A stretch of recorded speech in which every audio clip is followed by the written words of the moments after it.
السلام علیکم۔ Welcome to my channel. شروع کرتے ہیں آج کی کہانی۔ حیا جب گھر واپس آئی تو اذان گھر میں ہی تھا۔ اس کی آواز باہر آنگن تک آ رہی تھی۔ حیا کا حلق تک کروا ہو گیا کہ یہ آدمی آج گھر پر ہے۔ میں نے چچی سے پوچھا بھی تھا کہ اذان گھر واپس تو نہیں آیا۔ مجھ سے تو انہوں نے کہہ دیا تھا کہ وہ ابھی کچھ دن تک نہیں آئے گا۔ اگر مجھے پتا ہوتا کہ یہ آدمی گھر پر ہے تو میں کبھی نہ آتی۔ آج بھی میں ہاسٹل میں ہی رہ لیتی۔ گھر کے اندر آئی تو اسے دیکھ کر ہی اذان کی آنکھوں میں ایک چمک سی آ گئی تھی۔ آؤ حیا، ابھی تمہارا ہی ذکر ہو رہا تھا، تمہیں یاد کر رہا تھا۔ میں چاچو سے پوچھ رہا تھا کہ تم کب ہاسٹل سے واپس آؤ گی، اور دیکھ لو تم آ گئی۔ وہ مسکرایا۔ کہتے ہیں دل سے دل کو راہ ہوتی ہے، اگر تم نہ آتی تو سچ میں تم سے ملنے کے لیے آ جاتا، تمہیں لینے کے لیے۔ حیا نے برا سا منہ بنایا تھا۔ چچی اور چاچو سے ملنے کے بعد وہ صوفے کے کونے پر ٹک کے بیٹھ گئی۔ اس کے چہرے کے زاویے بری طرح سے بگڑے ہوئے تھے۔ چچی نے بغور اس کے چہرے کے تاثرات کو نوٹ کیا تھا۔ کیا ہوا ہے؟ تمہیں اتنا بڑا منہ کیوں بنایا ہوا ہے؟ حیا نے لاپرواہی سے کہا۔ کچھ نہیں چچی، بس ویسے ہی سر میں درد ہے۔ مسرت بیگم نے اسے غور سے دیکھا۔ سر میں درد ہے تو کوئی دوا لے لو، آج گھر میں بہت سارا کام ہے۔ حیا غصے میں سوچنے لگی۔ آج گھر آنے کی غلطی نہ کرتی، غصے سے پاؤں پٹکتی۔ وہ کچن میں آ گئی تھی۔ مسرت نے جہانگیر صاحب کی طرف دیکھا۔ دیکھ لیا آپ نے اپنی لاڈلی کا رویہ؟ ہمیشہ اسے اپنی ہی بچوں پر فوقیت دی، اپنی بیٹی اور بیٹے پر اس کی مرضی کو زیادہ اہمیت دی۔ جو اس نے کہا وہ کیا، جو اس نے مانگا اسے لا کر دیا، مگر اپنے بچوں کو صبر اور قربانی کا درس دیتے رہیں۔ دیکھ لیں، ذرا سا کام کہہ دیا تو کیسے صاحبزادی کو غصہ آ گیا ہے۔ جہانگیر نے سرسری سی نظر ان پر ڈالی۔ بس کر دو بیگم صاحبہ، بچی ہے، وہ بچوں سے غلطیاں ہو جاتی ہیں، ویسے بھی وہ تھکی ہوئی آئی ہے، سر میں درد بھی ہے، اوپر سے تم نے بھی کام کہہ دیا تو اس لیے اس کا منہ بن گیا۔ مسرت نے غصے سے انہیں دیکھا۔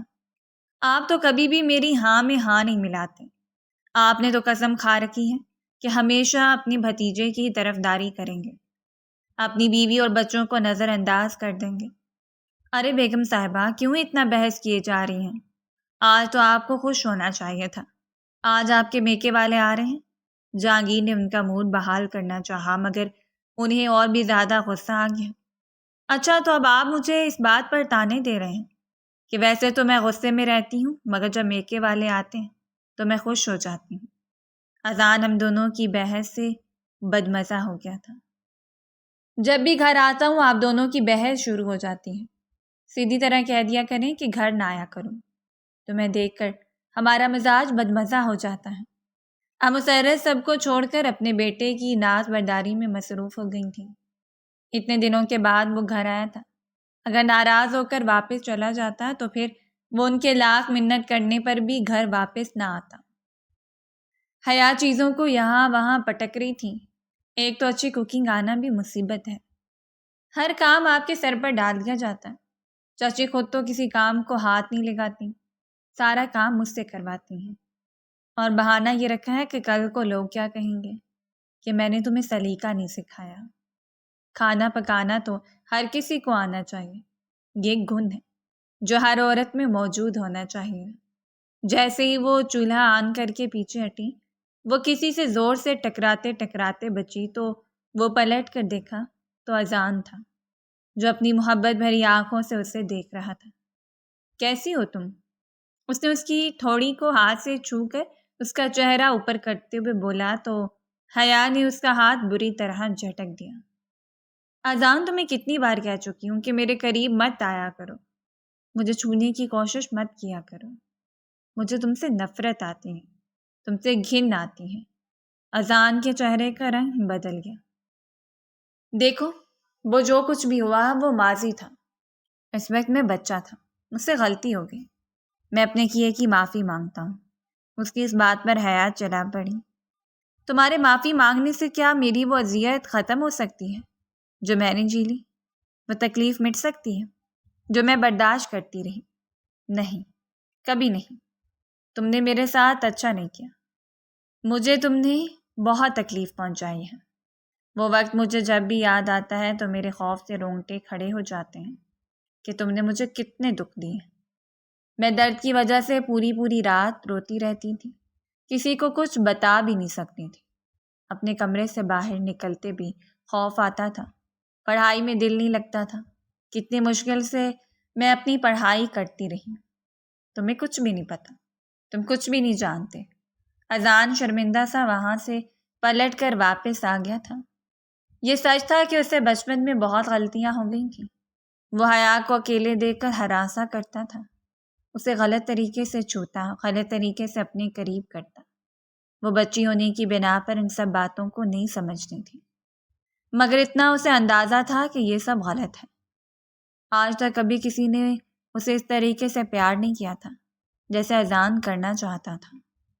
اکیلا دیکھ کر اسے گھیر لیتا، اور جب اس کی بات نہ مانتی، روتی، ڈر جاتی تو وہ اسے تکلیف پہنچاتا۔ کبھی سگریٹ سے جلاتا تو کبھی اس کے جسم پر کٹ لگا دیتا۔ وہ تکلیف سے چلاتی رہتی اور یہ سب دیکھ دیکھ کر اذان کو خوشی محسوس ہوتی۔ کتنے سال تک حیا اسی اذیت میں مبتلا رہی۔ اب جب وہ 18 سال کی ہونے والی تھی، اب جا کر اسے اس اذیت سے چھٹکارا ملا تھا، مگر ایسے کہ اب اذان نے اور طریقے سے اسے تنگ کرنا شروع کر دیا۔ اب بار بار اسے اظہار محبت کرتا، اسے کہتا کہ میں جلدی ہی تمہارے ساتھ نکاح کرنا چاہتا ہوں۔ وہ اس عمر میں 7 سال بڑا تھا۔ وہ حیا کو ڈرایا دھمکایا بھی کرتا تھا۔ حیا کو اسی بات کا ڈر تھا کہ کہیں چاچا چاچی اپنے بیٹے کی محبت سے مجبور ہو کر اس کے ساتھ زبردستی نہ کر دیں۔ بچپن سے ہی وہ انہی کے گھر میں پلی بڑی تھی۔ چھوٹی سی تھی جب اس کے ماں باپ کا روڈ ایکسیڈنٹ میں انتقال ہو گیا تھا، تب چاچو ہی اسے اپنے گھر میں لے کر آئے تھے۔ اسے ماں اور باپ دونوں کا پیار دیا تھا۔ اپنی بیوی سے بھی کہا کہ کبھی مت کہنا وہ میری بھتیجی نہیں، میری بیٹی ہے، اسے اپنی بیٹی ہی سمجھ کر پالنا۔ مگر مسرت اذان اور حیا کے بارے میں سب کو جانتے ہوئے بھی آنکھیں بند رکھی تھی۔ جب حیا بار بار روتے ہوئے اس کے پاس آتی، کچھ کہنے کی کوشش کرتی تو وہ اسے بری طرح جھڑک دیا کرتی تھی۔ جاؤ یہاں سے، کیا ہر وقت رو رو کر گھر میں غصہ ڈالے رکھتی ہوں؟ چلے جاؤ میرے سامنے سے، اپنی شکل دور کرو۔ حیا کو رمیسا نے بھی بہت تنگ کیا تھا، اس کی ہر چیز چھین لی تھی، اسے مارتی، تنگ کرتی، اور 1-2 بار تو رمیسا نے اس پر الزام تراشی بھی کی تھی۔ اس کے نام کے ساتھ محلے میں رہنے والے ایک لڑکے کا نام بھی لگایا تھا، اپنی ہی طرف سے اس کے لیے خط لکھیں تاکہ وہ خوار ہو کر سب کی نظروں میں رسوا کر سکیں۔ مگر چاچو نے لکھائی پہچان لی تھی تو تب انہوں نے اپنی بیٹی کو بہت مارا۔ یہ کیا حرکت ہے رمیسا؟ یہ تم نے خود کیا تاکہ تم اپنی اس بہن کو بدنام کر سکو، ہماری نظروں میں رسوا کر سکو۔ کیوں کیا تم نے ایسا؟ ہم نے تمہاری ایسی تربیت تو نہیں کی تھی۔ وہ مارتے جاتے اور رمیسا روتی جاتی۔ ابو، آپ لوگ مجھ سے زیادہ اس کو اہمیت دیتے ہیں، اسے اتنا پیار کرتے ہیں، یہ بات مجھ سے برداشت نہیں ہوتی۔ روتے روتے اس نے سچ اگل دیا تھا۔ رمیسا بھی حیا سے 3 سال بڑی تھی اور اس کی 6 مہینے پہلے ہی شادی کی گئی تھی۔ ابھی بھی اس کا اور حیا کا ویسا ہی تعلق تھا جیسا ہمیشہ سے تھا۔ حیا اپنے کمرے میں آئی تو آتے ہی وہ سو گئی تھی۔ اس کے بعد چچی نے اسے آ کر اٹھایا۔ مہمان آنے والے ہیں، کھانا لگانے میں میری مدد کر، روٹی بھی بنانی ہے۔ تب بامشکل وہ اٹھ کر آئی تھی۔ چچی کے مہمانوں سے ملی، اگر ان سے نہ ملتی تو وہ اس بات پر بھی آسمان سر پر اٹھا دیتی۔ حیا کا بہت دل تھا کہ وہ اپنے ننیال میں جائے۔ اس کے ننیال میں ایک ماموں تھے جو اسے بہت پیار کرتے تھے، خالہ بھی تھی۔ وہ اپنے اپنے گھروں میں تھی، مگر ان لوگوں نے کبھی اسے ملنے کی کوشش نہیں کی تھی، کبھی اس کی ذمہ داری نہیں اٹھائی تھی، اس لیے وہ کیسے ان کی طرف چلی جاتی۔ کبھی بچپن میں وہ ان کے گھر گئی تھی اور اس دن کے بعد سے کبھی جانے کی اجازت ہی نہیں ملی۔ یہ بات سن کر چاچو غصہ ہو جاتے ہیں۔ نہیں بیٹا، میں تمہیں ان بے قدرے لوگوں کے پاس نہیں بھیجوں گا جنہوں نے تم سے کبھی ملنے کی بھی کوشش نہیں کی، یہ بھی نہیں سوچا کہ تم ان کی اپنی بیٹی ہو، تمہارے ساتھ بھی ان کا کوئی رشتہ ہے۔ جب انہوں نے سارے رشتے ناطے بھلا دیے تو میں تمہیں اجازت نہیں دوں گا کہ تم خود ان کے پاس جاؤ۔ جو چھوڑ دیتے ہیں بیٹا ان سے دوری اختیار کی جاتی ہے۔ حیا کو اپنے چاچو کا آسرا تھا، اگر وہ نہ ہوتے تو حیا کا کیا بنتا؟ اور ایک دن اس سے وہ آسرا بھی چھن چکا تھا۔ اس کے چاچو دوسرے شہر میں میٹنگ کے لیے جا رہے تھے جب راستے میں ان کا ایکسیڈنٹ ہوا۔ جب ان لوگوں کو پتہ چلا تو یہ خبر سن کر گھر میں جیسے قیامت بچ گئی تھی۔ تھوڑی دیر کے بعد دوبارہ فون آیا جس نے چاچو کے مرنے کی اطلاع دی گئی تھی۔ چچی تو غش کھا کر زمین پر گر گئی، اور حیا، اسے تو دنیا جہان کا ہوش ہی نہیں رہا تھا۔ جب اسے ہوش آئی اس کی دنیا لٹ چکی تھی۔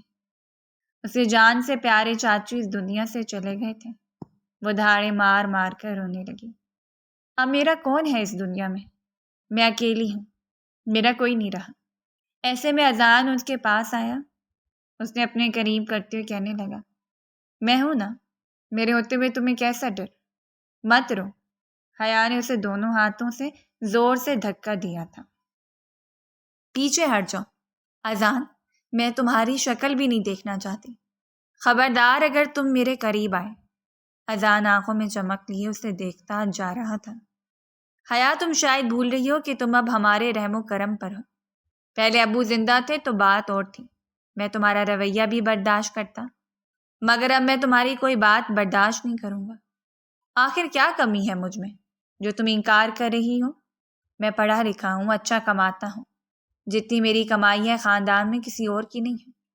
یہ گھر، یہ گاڑی، یہ سب کچھ میں نے ہی تو بنایا ہے، اور اس کے علاوہ بہت سارے پروجیکٹس ہیں جو میں مکمل کروا رہا ہوں، اور ان پروجیکٹس کے مکمل ہوتے ہی ہمارے گھر میں روپے پیسے کی ریل پیل ہو جائے گی، تو میں کبھی کسی چیز کی کمی نہیں آنے دوں گا۔ وہ اسے لالچ دے رہا تھا، اور حیا پھٹ پڑی۔ یہی تو سمجھ نہیں آتا کہ تم جیسے انسان کے پاس اتنا پیسہ کہاں سے آیا۔ تم تو ایک گریجویشن فیل ہو جس کی اچھی تعلیم بھی نہیں ہے، تمہیں اتنی اچھی جاب کیسے مل سکتی ہے جو تمہیں مہینے کے لاکھوں دے رہے ہیں، اور تم اتنا سب کچھ ارن کر چکے ہو جو لوگ سالوں میں جا کر کرتے ہیں۔ یہ سب کچھ نظر انداز کرنے کے قابل نہیں ہے۔ حیا نے آج وہ سچ بولا تھا جس کی بنا پر وہ اس کی طرف سے مشکوک ہو گئی تھی۔ اذان کے ماں باپ بھی اس سے اس بارے میں سوال پوچھتے تھے، اگر وہ ہمیشہ انہیں مطمئن کر دیا کرتا۔ اپنی ماں کو خاموش کروانا تو کوئی مشکل کام ہی نہیں تھا۔ انہیں شاپنگ کے نام پر پیسے دے دو تو اسی میں خوش ہو جاتی تھیں، اور وہ انہیں اس طرح سے خاموشی سے ٹالے جا رہا تھا۔ ان کے ہاتھ پر موٹی سی رقم دے دیتا، امی آپ اپنے لیے شاپنگ کر لیں، کچھ لینا چاہتی ہیں تو لے لیں، یہ آپ کے پیسے ہیں، آپ نے ان کا جو کرنا ہے کریں، اور وہ تو نہال ہو جاتے ہیں۔ میرا بچہ، میرا راج دلارا، وہ یہ پوچھنا بھول ہی جاتے ہیں، بیٹا یہ پیسے کہاں سے آئے ہیں؟ اور آج حیا نے وہ سوال کیا تھا۔ اذان سوچ میں پڑ گیا کہ اسے کیا جواب دے۔ تبھی مسرت بیگم کمرے میں آئی تھیں۔ یہ کیا ہو رہا ہے یہاں پر؟ تم دونوں اکیلے کمرے میں کیا کر رہے ہو؟ انہوں نے مشکوک نظروں سے دیکھا۔ حیا گھبرا کر اٹھ کھڑی ہو گئی۔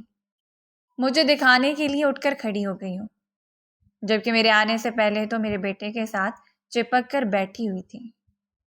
کیا میرے بیٹے کو پھر سے پھنسانا چاہتی ہوں؟ ابھی چاچو کو مرے ایک دن بھی نہیں گزرا اور تم نے اپنے رنگ دکھانے شروع کر دیا۔ اس کے سامنے تو بڑی شریف زادی بنی پھرتی تھی، اور اب اذان بیچ میں بول پڑا، اب میں کیا برائی اس میں؟ وہ میری تایا کی بیٹی اور ہم دونوں ایک دوسرے کو پسند کرتے ہیں۔ اذان بات کو کہاں سے کہاں لے کر جا رہا تھا۔ حیا پھٹی پھٹی آنکھوں سے دیکھنے لگی تھی، جبکہ مسرت بیگم کا پارا چڑھ گیا تھا۔ خبردار بیٹا، اگر اس لڑکی کا نام لیا تو میں تمہارے ساتھ ساتھ اس کی بھی جان لے لوں گی۔ میں اس لڑکی کو کبھی بھی اس گھر میں برداشت نہیں کر سکتی۔ اتنے سالوں سے اسے اتنی مشکل سے برداشت کیا، میرے بچوں کی حصے کی خوشیوں پر قبضہ جما کر بیٹھ گئی۔ اب جب میرا شوہر اس دنیا میں نہیں رہا تو میں اسے بھی اس گھر میں نہیں رہنے دوں گی۔ اذان کہنے لگا، ماں یہ ہمیشہ سے اس گھر میں رہے گی، اس گھر کی بہو بن کر۔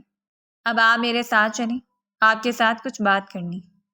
اذان انہیں لے کر چلا گیا تھا، اور حیا اپنا سر پکڑ کر رہ گئی تھی۔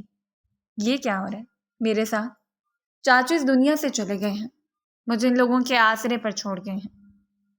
اور یہ اذان، یہ تو کچھ بھی کر سکتا ہے میرے ساتھ، کوئی بھی غلط کام کر سکتا ہے۔ یا اللہ مجھے بچا لے، میری عزت کی حفاظت کرنا۔ اگر چچی نے زبردستی میری شادی اذان کے ساتھ کروانے کی کوشش کی تو میں کہاں جاؤں گی، کیا کروں گی؟ میرے پاس تو اتنی تعلیم بھی نہیں ہے کہ میں کہیں جا کر نوکری کر لوں، اور نہ میں کسی رشتہ دار کو جانتی ہوں کہ کسی کے گھر میں جا کے پناہ لوں۔ بچپن میں ماموں کے گھر گئی تھی، اب تو مجھے ان کے گھر کا پتہ بھی نہیں معلوم اور ان کا پورا نام بھی نہیں معلوم۔ میں وہاں کیسے جاؤں گی؟ کیا کروں گی؟ یا اللہ میری مدد کر، میں کہاں جاؤں، کیا کروں؟ وہ روئے جا رہی تھی اور اللہ کو اپنی مدد کے لیے پکارے جا رہی تھی۔ اس کا کالج شہر کے دوسرے کونے میں تھا، جہاں پر آنے جانے میں بھی گھنٹوں بیت جاتے تھے، اس لیے چاچا نے اسے ہاسٹل میں داخل کرا رکھا تھا۔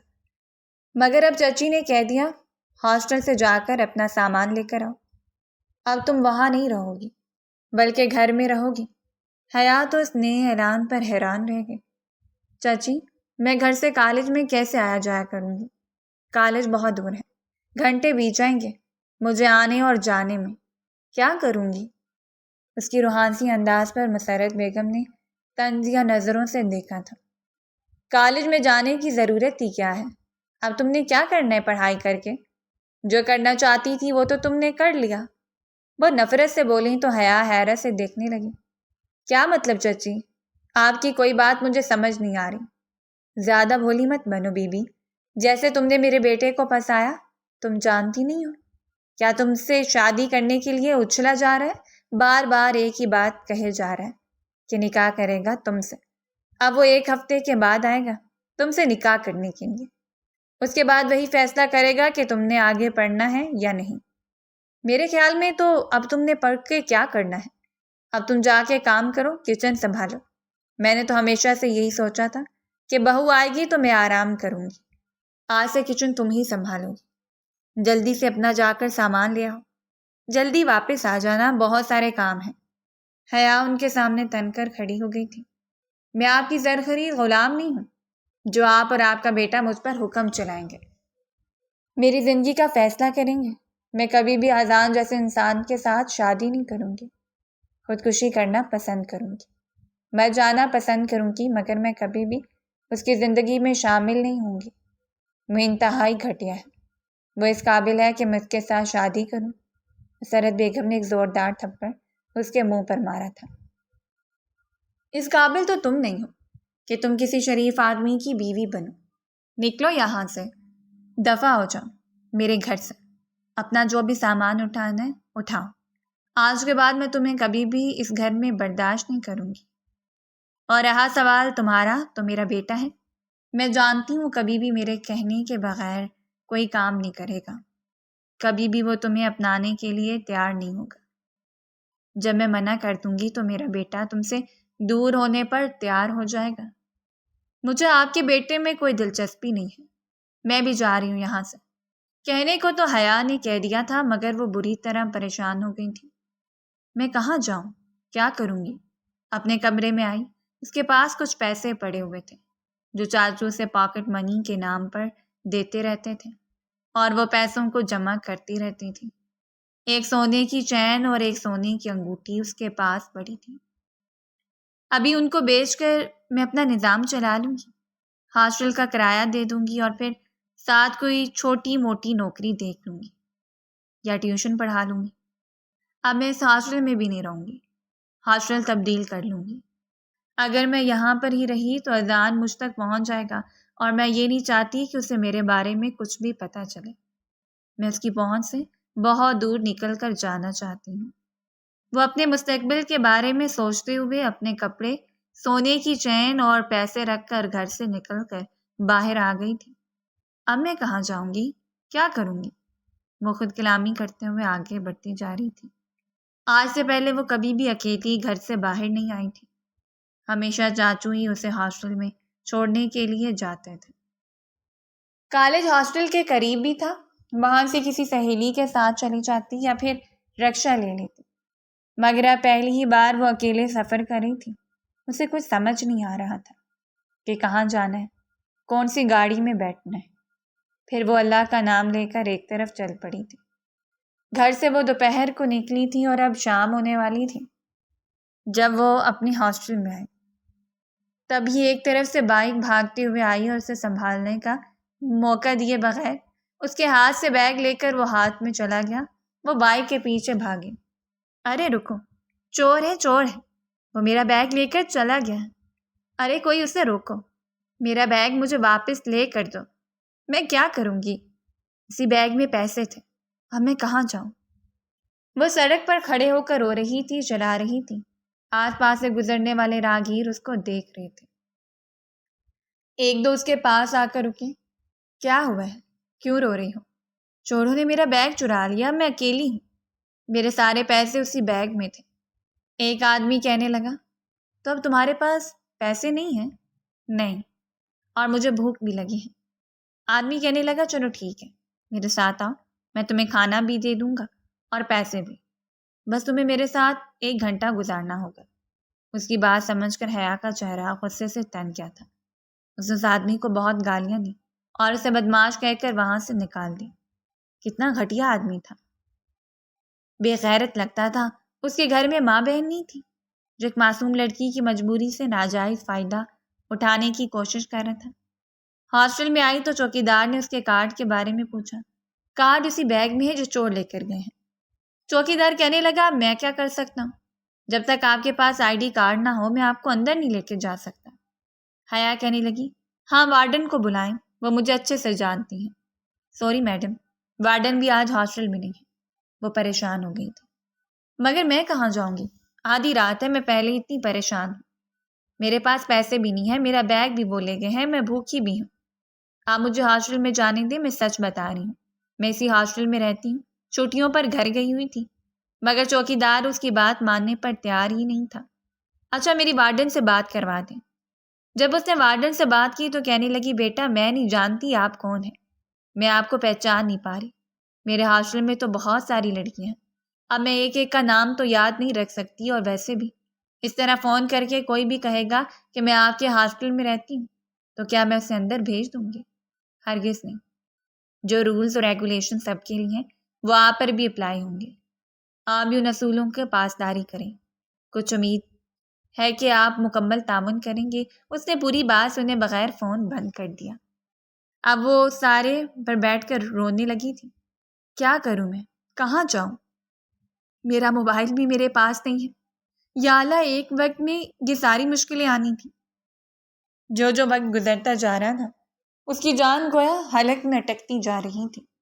آس پاس سے گزرنے والے لوگ اسے عجیب سی نظروں سے دیکھتے، کچھ ایسے اسے اپنے ساتھ چلنے کی پیشکش کرتے تو انہیں گالیاں دینے لگتے۔ اب جب بھوک ناقابل برداشت ہو گئی تو وہ ایک طرف چلنے لگی۔ ایک طرف اسے ایک ٹھیلا نظر آیا جہاں پر ایک آدمی کباب اور رول بنا کر بیچ رہا تھا۔ میں ہمیشہ اس آدمی سے کباب اور رول لیا کرتی تھی، مجھے یہ بہت پسند ہے۔ آج تو مجھے بھوک لگ رہی ہے تو ان کی خوشبو مجھے پہلے سے بھی زیادہ محسوس ہو رہی ہے۔ اب میں کیا کروں؟ یہ آدمی بھی مجھے ادھار دینے پر تیار نہیں ہوگا، یہ بھی مجھے پہچاننے سے انکار کر دے گا۔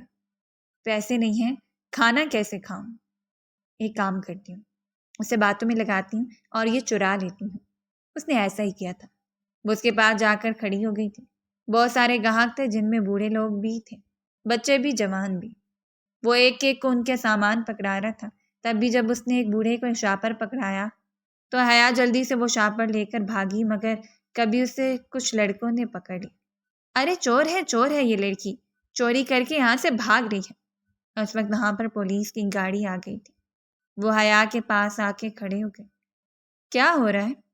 ایک لڑکا کہنے لگا، یہ چور ہے، چوری کر کے بھاگی ہے، پتہ نہیں کون ہے، شکل سے ہی آوارہ نظر آ رہی ہے۔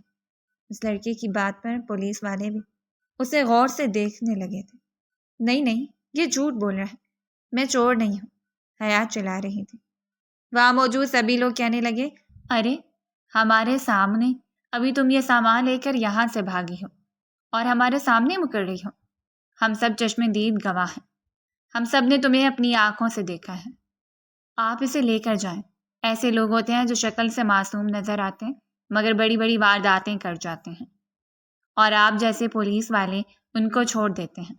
اس پر ان لوگوں نے اسے پکڑ کر گاڑی میں ڈالا تھا۔ اب ساری باتیں تھانے میں چل کر ہوں گی۔ حیا کا چہرہ خوف سے پیلا پڑا ہوا تھا۔ وہ بری طرح روئی جا رہی تھی۔ آپ لوگ مجھے چھوڑ دیں، یہیں پر اتار دیں۔ میں سچ کہہ رہی ہوں، میں چور نہیں ہوں۔ مگر انہوں نے حیا کی کسی بات پر بھی یقین نہیں کیا۔ اب ہم تمہیں ایس پی صاحب کے پاس لے کر جائیں گے، وہی تمہارا فیصلہ کریں گے کہ تمہارے ساتھ کیا کرنا چاہیے۔ اسے تھانے میں لے کر گئے تھے، سیدھا ایس پی کے آفس میں۔ سر، یہ لڑکی سڑک پر جرم کرتے ہوئے پکڑی گئی ہے۔ کتنے لوگوں کی آنکھوں کے سامنے رول چھین کر چوری کر کے بھاگ رہی تھی۔ ان لوگوں نے شور مچا دیا تو ہم وہاں پر پہنچ کر اس لڑکی کو لے کر آ گئے۔ کانسٹیبل نے اپنا بیان یوں کرنا جیسے وہ اس نے کوئی بہت بڑا مارکا سر انجام دیا ہو، جیسے بہت بڑے اشتہاری مجرم کو پکڑا ہو۔ ایس پی نے سر اٹھا کر دیکھا تو اس کی نظر حیا کے چہرے پر آ کر جم گئی تھی۔ اتنی پیاری اور معصوم لڑکی چوری جیسا جرم کیسے کر سکتی ہے؟ اس نے خود کلامی کی۔ بیٹھو لڑکی، مجھے بتاؤ تم کب سے یہ جرم کر رہی ہو، اور اس کے علاوہ کیا کیا جرم سر انجام دیے تم نے؟ جلدی سے مجھے اپنے بارے میں بتاؤ کہ تم کہاں رہتی ہو۔ اس نے اپنے مخصوص پیشہ ورانہ انداز میں کہا تو حیا رونا شروع کر دیا۔ اس کے رونے کی آواز سن کے ایس پی بدمزہ سا ہو گیا۔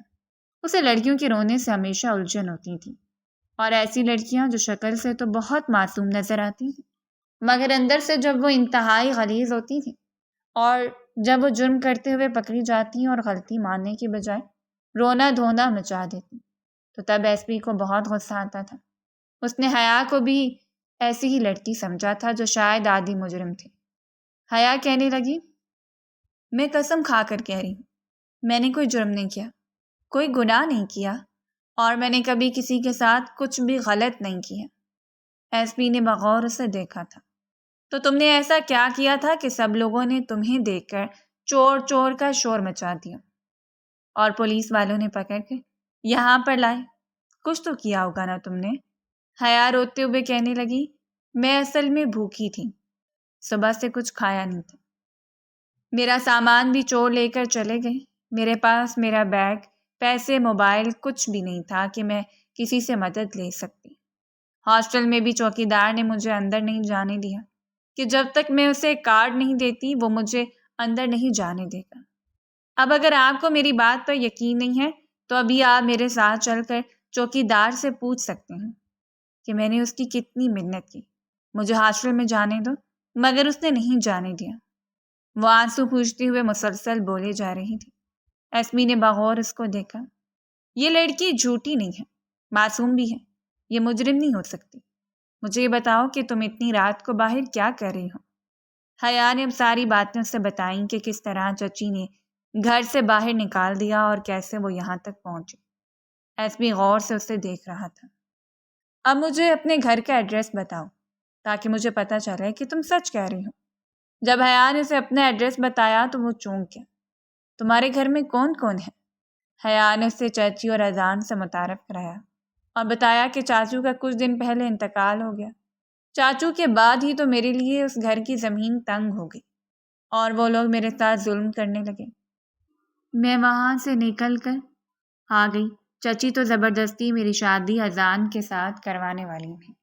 اذان بھی یہی چاہتا تھا کہ میں اس کے ساتھ شادی کر لوں، مگر مجھے اس سے نفرت ہے، اسے گھن آتی ہے۔ آپ کو اس سے نفرت کیوں ہے؟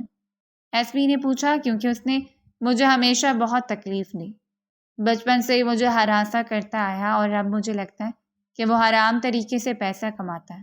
اس کے پاس بہت سارے پیسے ہیں۔ عجیب لوگوں کے فون آتے ہیں، جب گھر آتا ہے تو عجیب و غریب لوگ اس سے ملنے کے لیے آتے ہیں۔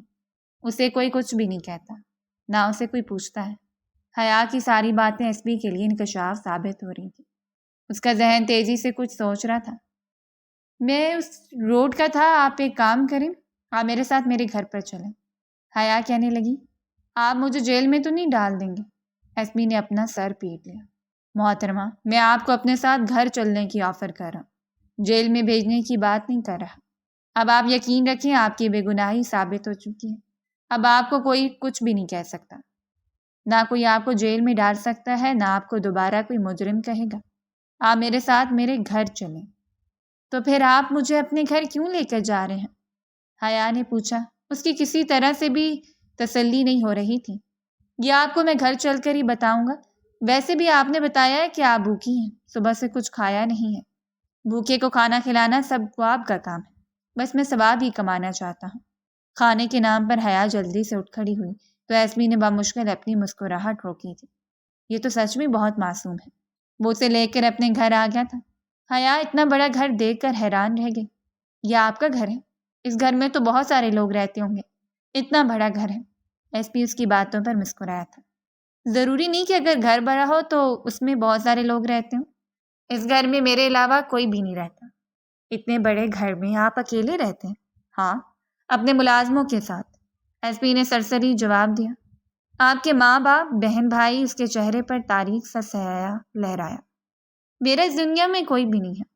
میں چھوٹا سا تھا جب میرے ماں باپ کا انتقال ہو گیا۔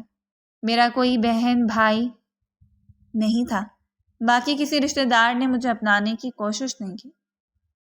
میں نے محنت مزدوری کی، اپنی تعلیم مکمل کی اور پھر آج اپنی محنت کے بلبوتے پر اس مقام تک پہنچا ہوں۔ حیا تو حیران ہی رہ گئی۔ آپ تو بہت ذہین ہیں، بہت لائق ہیں، بہت قابل، جو غربت سے اٹھ کر اتنے بڑے مقام تک پہنچ گئے۔ میں آپ سے بہت متاثر ہوئی ہوں۔ وہ اسے لے کر گھر کے اندر آ گئے۔ حیا ہر ایک چیز کو حیرانگی سے دیکھے جا رہی تھی۔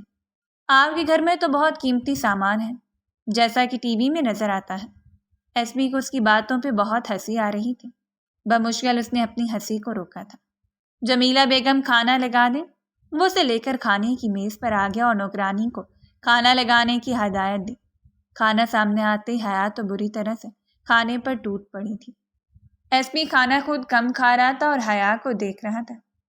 آپ تو لگتا ہے صبح سے نہیں بلکہ صدیوں سے بھوکی ہیں، جو اتنا تیزی سے سب کچھ کھائے جا رہی ہیں۔ حیا شرمندہ سی ہو گئی۔ میں بھوک کے معاملے میں ہمیشہ ہی کچی ہوں۔ سچی بات بتاؤں تو پچھلے کچھ دنوں سے صحیح سے کچھ کھایا نہیں۔ مجھے بہت غصہ تھا، چچی پر بھی اور اذان پر بھی، اسی لیے میرا کھانے کو بھی دل نہیں کر رہا تھا۔ اس نے سچ اگل ہی دیا۔ کھانا کھانے کے بعد ایس پی نے جمیلہ بیگم کو بلایا۔ آپ بی بی جی کو مہمان خانے میں لے جائیں۔ مس حیا، میں آپ سے صبح بات کروں گا۔ اب آپ یہاں سے بھاگنے کی کوشش مت کیجیے گا، ورنہ آپ کے لیے اچھا نہیں ہوگا۔ اب میں صبح آپ کو بتاؤں گا کہ آپ کو میں یہاں پر کیوں لایا ہوں، کیا کرنا ہے۔ حیا اس کی بات پر خاموش ہو گئی تھی۔ مہمان خانے میں آئی تو کمرہ دیکھ کر ایک بار پھر سے وہ خوشی سے جھوم اٹھی۔ اتنا پیارا کمرہ، اتنا پیارا فرنیچر، اتنے اچھے طریقے سے سجا ہوا ہے۔ اب میں اس کمرے میں سوؤں گی، آرام کروں گی۔ بستر پر لیٹتے نیند نے اسے اپنی آغوش میں لے لیا تھا۔ وہ بے خبر سو رہی تھی۔ کہاں تو اس نے سوچا تھا کہ وہ رات کہاں گزارے گی، اور اب اس بڑے سے عالی شان بنگلے میں اس بستر پر وہ سو رہی تھی۔ نہیں جانتی کہ تقدیر اب اسے آگے کیا دکھانے والی ہے۔ اگلے دن ایس پی نے اسے بلایا۔ کہنے لگا کہ میں آپ کے ساتھ آپ کی چچی کے گھر چلنا چاہتا ہوں۔ حیا تو پریشان ہو گئی۔ کیا مطلب؟ چچی کے گھر؟ مگر کیوں؟ ایس پی کہنے لگا، آپ اپنی چچی سے معافی مانگیں گی، کہیں گی کہ آپ ان کی ہر بات مانیں گی، گھر کا سارا کام کریں گی، اور میرا ان سے یہ کہہ کر تعارف کرائیں گی کہ میں غریب آدمی ہوں جسے نوکری کی ضرورت ہے۔ اس طرح سے میں ان کے گھر میں بھی کام کروں گا۔ مگر کیوں؟ آپ تو ویسے ہی ایس پی ہیں، آپ کو نوکری کی کیا ضرورت ہے؟ ایس پی نے اپنا سر پیٹ لیا۔ میری بات سنو لڑکی، اپنے ننھے سے دماغ پر زیادہ زور مت ڈالو، جتنا کہا اتنا ہی کرنا۔ ان کے سامنے مجھے ایس پی مت کہنا، اور نہ ہی کسی کو کچھ شک ہونے دینا۔ میں کوئی ثبوت اکٹھے کرنے کے لیے وہاں پر جا رہا ہوں۔ یقین ہے کہ ہم لوگوں کو زیادہ سے زیادہ 3 یا 4 دن تک یہ ناٹک کرنا پڑے گا۔ اس کے بعد سچ ہمارے سامنے آ جائے گا۔ کیسا سچ؟ حیا نے پوچھا تو ایس پی اسے گہری نظر سے دیکھنے لگا۔ بتا دوں گا تمہیں، اتنی جلدی کیا ہے؟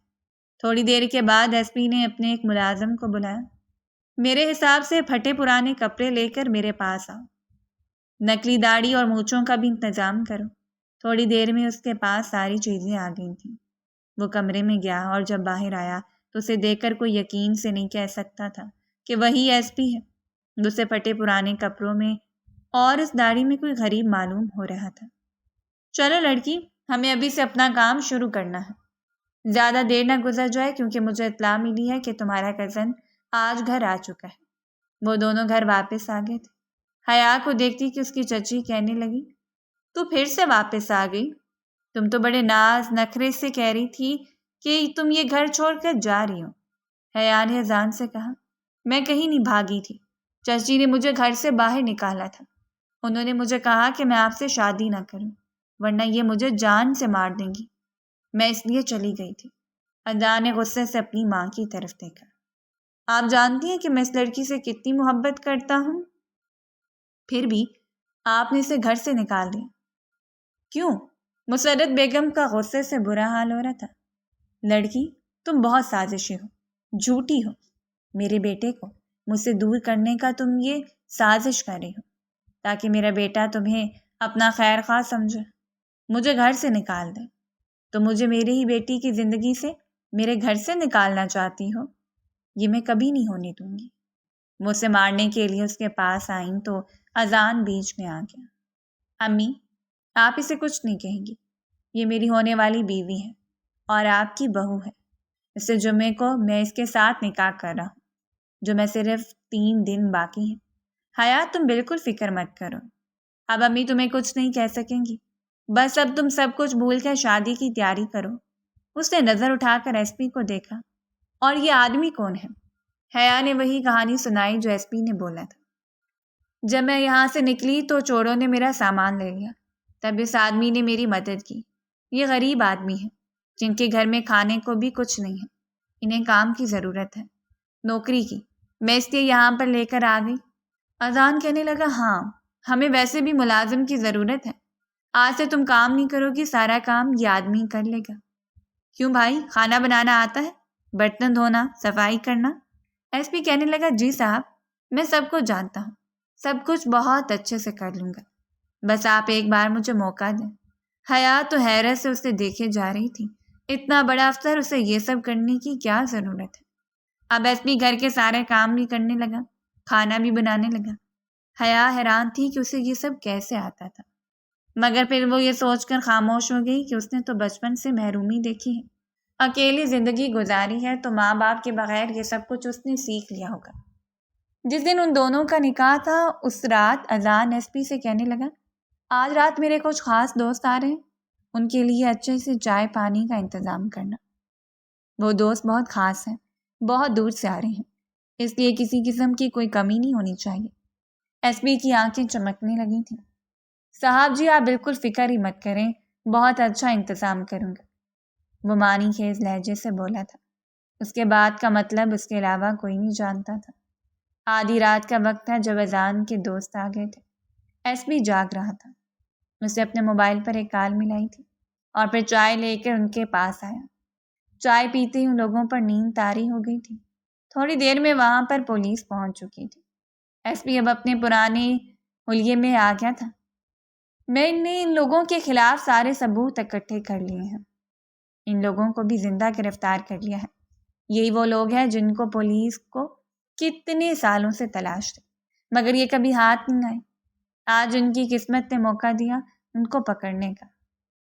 اب ان سب کو تھانے میں لے جا کر ہی سچ اگلوا لیں گے، اور یہ سارے ثبوت بھی ان لوگوں کو پھانسی کے پھندے تک لے کر جانے کے لیے کافی ہیں۔ مسرت بیگم کو سمجھ نہیں آ رہا تھا یہ سب کیا ہو رہا ہے۔ آج ہی رات کو گھر میں پولیس اور اتنا شور شرابہ، وہ تو حیران تھی۔ حیران تو حیا بھی تھی، اس سب کا اندازہ تو اس سے بھی نہیں تھا۔ جب ایس پی وہاں سے جانے لگا تو کہنے لگا، چلو حیا، اب تمہارے اس گھر میں کوئی کام نہیں ہے، ہمارا کام ختم ہو گیا۔ مسرت بیگم دونوں کو بے شکری سے دیکھے جا رہی تھی۔ کام ختم ہو گیا، کیا مطلب؟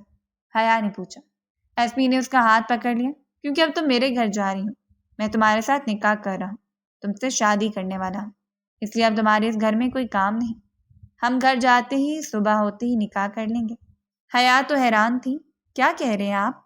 مجھے آپ کی کوئی بات سمجھ میں نہیں آ رہی، تم چلو میں تمہیں سمجھاتا ہوں۔ وہ اسے اپنے ساتھ گھر لے کر آ گیا تھا۔ حیا کو یقین نہیں آ رہا تھا کہ وہ گھر جو اتنا محل جیسا تھا، جسے دیکھ کر اس نے حسرت سے سوچا تھا کہ وہ اس گھر کی مالکن بنے، کیا وہ سچ میں اس گھر کی مالکن بننے والی تھی؟ حیا کہنے لگی، آپ نے مجھ سے شادی کا فیصلہ کیوں کیا؟ کیا سوچ کر؟ ایس پی مسکرایا تھا، تمہیں مجھے اپنی جھلک نظر آئی، اپنا آپ نظر آیا، اور ویسے بھی تمہاری معصومیت نے مجھے بری طرح سے گھائل کر دیا۔ تمہاری خوبصورتی نے کہیں اور دیکھنے کے قابل نہیں چھوڑا، اس لیے تمہیں ہمیشہ کے لیے اپنی زندگی میں شامل کرنا چاہتا ہوں۔ یہ سن کر حیا خوش ہو گئی تھی۔ کبھی اسے اذان کا خیال آیا، اور اذان، آپ نے اسے کیوں پکڑا اور اس کے دوستوں کو؟ ایس پی کہنے لگا، تمہارا کزن بہت غلط کاموں میں ملوث ہے۔ وہ کہیں کوئی نوکری نہیں کر رہا، بلکہ وہ غلط قسم کے لوگوں میں اٹھتا بیٹھتا ہے۔ وہ لوگ جو لڑکیوں کی سمگلنگ کرتے ہیں، جو ڈرگ سمگل کرتے ہیں، وہ اس میں ان کا مددگار ہے، اور وہ جو تمہارے ساتھ محبت کے دعوے کر رہا تھا، اس کا تمہیں بھی بیچنے کا ارادہ تھا۔ تمہارے بارے میں اس نے ایک بہت بڑے سیٹ سے سودا کر رکھا تھا جس کو وہ تمہیں بیچنے والا تھا۔ نکاح کا لالچ لگا کر وہ تمہیں بہانے سے دوسرے ملک لے کر جاتا، تمہارا غلط استعمال کرتا۔ شکر کرو کہ تم آدمی کے چنگل سے بچ گئی ہو۔ حیا کی آنکھیں پھٹی کی پھٹی رہ گئی تھیں۔ آپ سچ کہہ رہے ہیں؟ ان کے نکاح کے بعد ایس پی حمزہ حیا کو اپنے ساتھ گھر لے گیا۔ حیا کو یقین نہیں آ رہا تھا کہ جو گھر کبھی اسے خواب لگتا تھا، آج وہ اس کی مالک بن چکی تھی۔ اس نے اپنے دل سے سارا غم نکال دیا اور ایک نئی زندگی کی شروعات کرنے کا فیصلہ کیا۔ حمزہ نے اسے زندگی کی ہر نعمت دی، اسے کبھی کسی چیز کی کمی محسوس نہ ہونے دی۔ دونوں نے ایک دوسرے کو مکمل طور پر قبول کر لیا تھا۔ ایس پی حمزہ نے عدالت میں تمام ثبوت پیش کیے اور ثابت کیا کہ وہ دونوں نہ صرف حیا کے ساتھ برا سلوک کرتے تھے، بلکہ اذان غلط دھندوں میں بھی ملوث تھا۔ عدالت نے تمام ثبوتوں کی بنیاد پر انہیں عمر قید کی سزا سنائی دی۔ یوں اذان کو اپنی ساری زندگی جیل میں گزارنا پڑی اور انہیں اپنے کیے کی سزا مل گئی۔ حیا نے فیصلہ کیا کہ وہ اپنی زندگی میں اب کسی قسم کی منفی سوچ نہیں لائے گی اور اپنے تمام دکھوں کو پیچھے چھوڑ کر آگے بڑھ جائے گی، اور اس کے شوہر کی زندگی میں بھی جتنے دکھ آئے ہیں وہ ان سب کا ازالہ کرے گی۔ مسرت بیگم کو بھی اپنی ساری غلطیوں کا احساس ہو گیا تھا۔ اب وہ روتی رہتی ہیں، چلاتی رہتی ہیں، مگر کوئی ان کی فریاد رسی کرنے والا نہیں تھا۔ حمزہ نے حیا کی تعلیم دوبارہ شروع کروائی۔ وہ چاہتی تھی کہ اپنی تعلیم مکمل کرے اور ایک کامیاب عورت بنے۔ اس نے بہت محنت کی اور جلد ہی کالج کی سب سے ذہین طالبہ بن گئی۔ اس کی زندگی اب خوشیوں سے بھر گئی تھی۔ ایک دن حمزہ نے حیا کے ماموں کو بھی ڈھونڈ لیا تھا۔ ایک دن اس کے پاس آیا، کہنے لگا، تمہارے لیے سرپرائز ہے۔ حیا حیران رہ گئی، کیسا سرپرائز؟ تب اس نے ایس پی کے پیچھے دیکھا تو وہاں پر ماموں کھڑے تھے۔ وہ انہیں پہلی نظر میں ہی پہچان گئی تھی۔ انہیں تصویروں میں بہت بار دیکھا تھا، ان کے گلے سے لگ گئے۔ ماموں، آپ کہاں تھے؟ آپ نے دوبارہ کبھی پلٹ کے میری خبر نہیں لی۔ وہ بھی اپنی بھانجی کے ساتھ پہ ہاتھ رکھ کر رو پڑے تھے۔ بیٹا، میں تمہیں اپنے ساتھ لے کر جانا چاہتا تھا، مگر کیا کرتا کہ تمہارے چاچو نے کہہ دیا کہ تم ان کے بھائی کا خون ہو، اس لیے ہم لوگ تم سے دور رہے۔ اس نے ہمیں تم لوگوں سے کبھی ملنے نہیں دیا۔ بعد میں جب کبھی میں آیا تو تمہاری چاچی نے نہایت بدتمیزی کا مظاہرہ کیا، بس اسی وجہ سے ہم لوگ نہیں آ سکے۔ حیا نے انہیں معاف کر دیا اور ان کے گھر میں آنا جانا شروع کر دیا تھا۔ ماموں کے بچوں کے ساتھ اس کا وقت بہت اچھے سے گزرتا تھا۔ مامی بھی بہت اچھی تھیں، چاچی سے بالکل مختلف۔ حیا اور حمزہ کی محبت دن بدن بڑھتی گئی۔ وہ ایک دوسرے کی سب سے بہترین دوست اور شریک حیات بن چکے تھے۔ وہ ہنسی خوشی زندگی گزارنے لگے اور انہوں نے ماضی کی تمام تلخیوں کو بھلا دیا۔ اگر آپ کو ہماری کہانی پسند آئی ہے تو لائک کریں، اور اس طرح کی مزید دلچسپ کہانیاں سننے کے لیے ہمارے چینل کو سبسکرائب کریں اور کامنٹ سیکشن میں اپنی رائے کا اظہار ضرور کریں۔ شکریہ۔